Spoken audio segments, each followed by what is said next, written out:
This is what happens when you get old. First of all, I want to thank the good Lord for giving me the opportunity of being here today. It's an honor and a privilege to be inducted along with my father, Richard Stonewall Choo Choo, the Connecticut Locomotive Jackson, and I thank the committee for that. My father had 3 nicknames. I only had one. My teammates called me DJ. And speaking of DJs, how about that DJ Hernandez? I'm very proud of that young man. I'm very proud of that young man, and Bristol should be also. Don't be surprised if you see him on Sunday afternoons in the near future. The Bible says to honor your mother and father, the greatest people I have known and know. If you don't believe in miracles, then you're wrong, because you're looking at a living one. When I was 2 years old, I woke up one morning and I couldn't walk.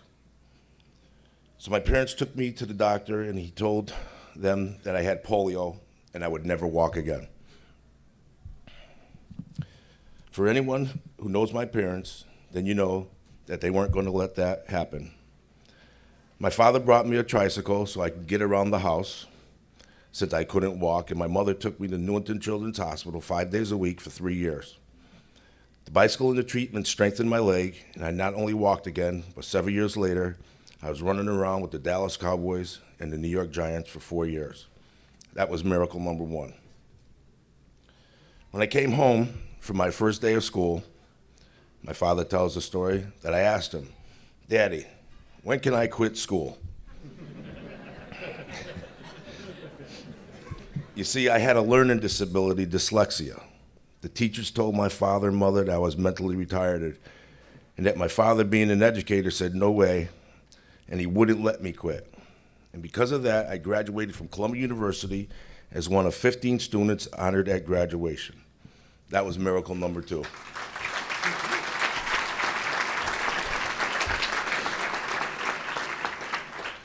Those are just 2 of the things that my parents did for me. I would like to congratulate the other inductees, especially JD. John Dunn and I grew up across the street from each other, and when we were younger, JD couldn't beat me in a foot race.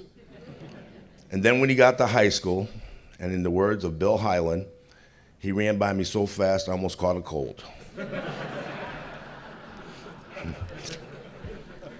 I would like to thank my coaches, my first coaches, Bill Hyland, Bob Karen, Bob LaBelle.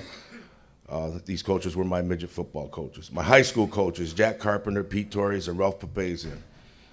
My senior year in high school, I ran for 1,280 yards. I had 20 touchdowns, and in one game, I had 6 touchdowns in one half. And Ralph Papazian would pull me over to the sideline, and he would ask me, "Jackson, when are you going to start running?" And he was a hard man to please.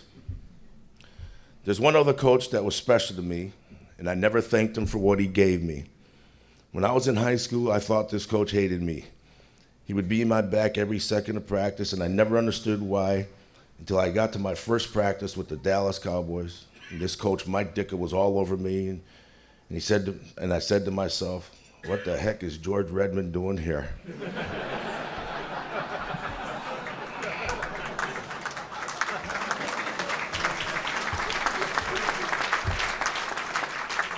George Redmond was preparing me for the pro football.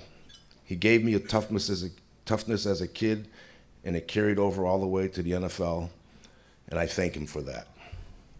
For you young kids out there who have aspirations to be a professional athlete, stay away from steroids, because if you're not enough without them, you'll never be enough with them.